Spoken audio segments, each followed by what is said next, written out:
Hello बच्चों, मैं लखन सैनी स्वागत करता हूं आप सबका ई कक्षा के ऑनलाइन प्लेटफॉर्म पर। बच्चों, हम पढ़ रहे हैं कक्षा 10 की गणित की पाठ्य पुस्तक का अध्याय 14 सांख्यिकी। आज भाग 2 में हम सीखेंगे वर्गीकृत आंकड़ों का माध्य ज्ञात करना प्रत्यक्ष विधि से। आप अपनी नोटबुक और पेन तैयार रखेंगे, हर एक बात को ध्यान से समझते हुए नोट करेंगे बच्चों, और बाद में दोहराएंगे भी। देखिए, हम पढ़ने वाले हैं प्रत्यक्ष विधि, और प्रत्यक्ष विधि से हम ज्ञात करेंगे वर्गीकृत आंकड़ों का माध्य। और वर्गीकृत आंकड़ों का माध्य प्रत्यक्ष विधि से ज्ञात करने के लिए जो सूत्र हमारे पास है बच्चों, वो है माध्य x बार बराबर सिग्मा एफ आई एक्स आई बटे सिग्मा एफ आई, जहां सिग्मा एफ आई एक्स आई क्या है बच्चों, आंकड़ों का संगत बारंबारताओं से गुणनफलों का योग है, और सिग्मा एफ आई क्या है, बारंबारताओं का योग है। सूत्र वही है जो पिछले भाग में हमने सीखा था बच्चों, अवर्गीकृत आंकड़ों का माध्य ज्ञात करना। अवर्गीकृत आंकड़ों का माध्य भी प्रत्यक्ष विधि से जब हम ज्ञात करते हैं तो इसी सूत्र का प्रयोग करेंगे, और वर्गीकृत आंकड़ों का जब माध्य हम ज्ञात करेंगे प्रत्यक्ष विधि से तो भी इसी सूत्र का प्रयोग करेंगे। अंतर क्या है? अंतर आपको स्पष्ट हो जाएगा बच्चों उदाहरण की सहायता से। आइए हल करते हैं हमारी पाठ्य पुस्तक की उदाहरण संख्या 2 को।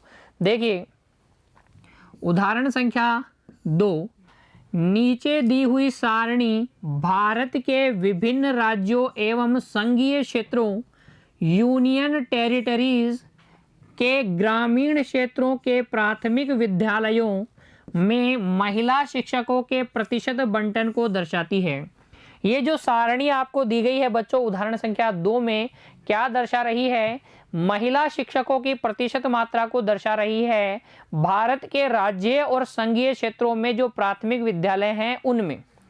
देखिए, 15 से 25% 6 ऐसे राज्य या संघीय क्षेत्र हैं जिनमें 15 से 25% क्या है, महिला शिक्षक हैं। 11 ऐसे राज्य या संघीय क्षेत्र हैं जिनमें 25 से 35% महिला शिक्षक है प्राथमिक विद्यालयों में, और इसी प्रकार से आगे। हमसे पूछा गया है इस अनुच्छेद में चर्चित तीनों विधियों से महिला शिक्षकों का माध्य प्रतिशत ज्ञात कीजिए। तो हमें महिला शिक्षकों का माध्य प्रतिशत ज्ञात करना है तीनों विधियों से। उदाहरण संख्या 2 में हमें तीनों विधियों से हल करने को कहा गया है। आज हम सीखेंगे बच्चों किस विधि से? प्रत्यक्ष विधि से। और दो विधियां कौन कौन सी हैं, और कौन सी दो विधियों की चर्चा हमने पिछले भाग में की थी बच्चों? एक थी उनमें से कल्पित माध्य विधि, कल्पित माध्य विधि, और एक थी पग विचलन विधि। एक कौन सी थी? पग विचलन विधि, पग विचलन विधि। तो माध्य ज्ञात करने की ये 3 विधियां हमारे पास हैं, जिनमें से आज हम चर्चा कर रहे हैं प्रत्यक्ष विधि की। इसी उदाहरण को हम फिर से हल करेंगे कल्पित माध्य विधि से भी और पग विचलन विधि से भी आज की कक्षा में, लेकिन हम हल करने वाले हैं प्रत्यक्ष विधि से। कैसे?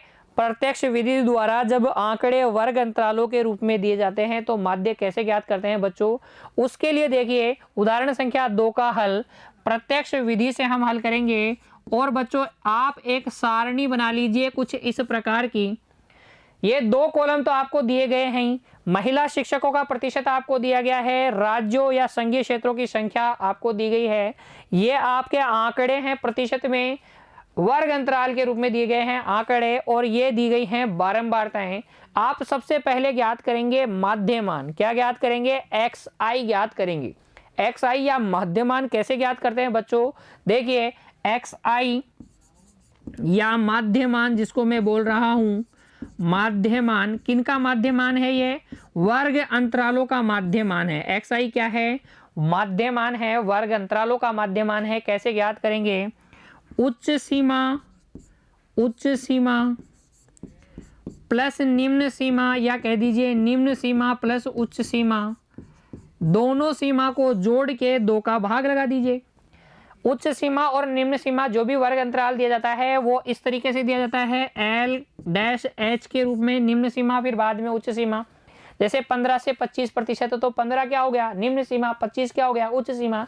इन दोनों को जोड़ेंगे, 2 का भाग लगा देंगे तो हमारे पास क्या आ जाएंगे? एक्साइज आ जाएंगे, माध्यमान आ जाएंगे, आंकड़ों का माध्यमान आ जाएगा।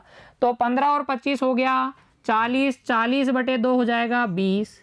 ये हो जाएगा बच्चों, देखो 25 और 35 कितना? 25 और 35 हो गया आपके पास 60। 60 में जब आप 2 का भाग लगाएंगे 30, ये आ जाएगा 80, 80 का आधा करेंगे 40, ये आ जाएगा आपके पास कितना आ जाएगा बच्चों 100, 100 का आधा करेंगे, 100 का आधा हो जाएगा कितना, 100 का आधा हो जाएगा 50, ये आ जाएगा 120, 120 का आधा 60, ये आ जाएगा 140, 140 का आधा 70, और ये आ जाएगा बच्चों आपके पास 160, और 160 का आधा कितना हो जाएगा 80 हो जाएगा क्या, ये हो जाएगा 80। तो ये आपके पास आ गए हैं XI। फिर आपको क्या करना है, आपको क्या करना है FI गुणा XI, यानी कि बारंबारताओं को संगत माध्य मानों से गुणा करना है। 6 को 20 से गुणा करेंगे, ये आ जाएगा 120, ये आ जाएगा 330, और ये आ जाएगा बच्चों 280, ये आ जाएगा 280, ये आ जाएगा 200, 4 को 60 से गुणा करेंगे 240 आ जाएगा, 2 को 70 से गुणा करेंगे 140 आ जाएगा, 1 को 80 से गुणा करेंगे कितना आ जाएगा 80 आ जाएगा। फिर हम करेंगे क्या, सूत्र क्या है, सूत्र हमारे पास है सिग्मा FI XI, मतलब FI XI का योगफल। FI XI का योगफल कीजिए, इन सबको जब आप जोड़ोगे तो यह जाएगा 1390, और बटे सिग्मा FI, इन सबको जब आप जोड़ोगे तो ये कितना आ जाएगा 35 आ जाएगा। कितना आ जाएगा बच्चों 35 आ जाएगा। सूत्र क्या है माध्य ज्ञात करने का, देखिए ये सब आपको मैंने समझाने के लिए लिखा। फिर देखिए आप इस प्रकार से सारणी बना लेंगे, सारणी बनाने के बाद में आप लिखेंगे माध्य का सूत्र प्रत्यक्ष विधि से। आप लिखेंगे माध्य x बार बराबर होता है सिग्मा FI XI बटे sigma FI। Sigma FI XI कितना है 1390 है, बटे FI कितना है बच्चों, ये है 35, ये है कितना 35, भाग लगा दीजिए 35 का इसमें, ये आपके पास आ जाएगा 39.71 लगभग, कितना आ जाएगा 39.71। आप देखेंगे बच्चों जब मैं बाकी दोनों विधियों से भी जब इस उदाहरण संख्या 2 को हल करूंगा तो यही आपको माध्य मिलने वाला है। तो माध्य में तो कोई परिवर्तन नहीं होगा, माध्य के मान में कोई परिवर्तन नहीं होगा, लेकिन विधि में परिवर्तन है। आपको क्या वर्गीकृत आंकड़ों का माध्य ज्ञात करना आया, जब आपको वर्गीकृत आंकड़े दिए जाएं तो प्रत्यक्ष विधि से वर्गीकृत आंकड़ों का माध्य कैसे ज्ञात करते हैं बच्चों, उदाहरण संख्या 2 की सहायता से हमने सीखने का प्रयास किया। जो प्रश्न में दिया जाएगा उसकी सहायता से हम ऐसे 4 खाने वाली एक टेबल बनाएंगे, वर्ग अंतराल, बारंबारता, माध्यमान, FI XI। FI XI को जोड़ लेंगे, FI को जोड़ लेंगे, FI XI में FI का भाग लगा देंगे, सिग्मा FI XI में सिग्मा FI का भाग लगा देंगे, तो आपको मिल जाएगा आंकड़ों का माध्य। है ना आसान, कोई दिक्कत आपको नहीं होगी बच्चों, बहुत आसान है प्रत्यक्ष विधि से आंकड़ों का माध्य ज्ञात करना। इसे नोट कर लीजिए, इसे नोट कर लीजिए, और हमारी पाठ्य पुस्तक में जो प्रश्न आपको दिए गए हैं आंकड़ों का माध्य ज्ञात करने से संबंधित, उन सभी को आप प्रत्यक्ष विधि से एक बार ज्ञात करने का प्रयास कीजिएगा। आज की कक्षा में इतना ही बच्चों, मिलते हैं अगली कक्षा में। वर्गीकृत आंकड़ों का माध्य हम ज्ञात करेंगे अगली कक्षा में कल्पित माध्य की विधि से।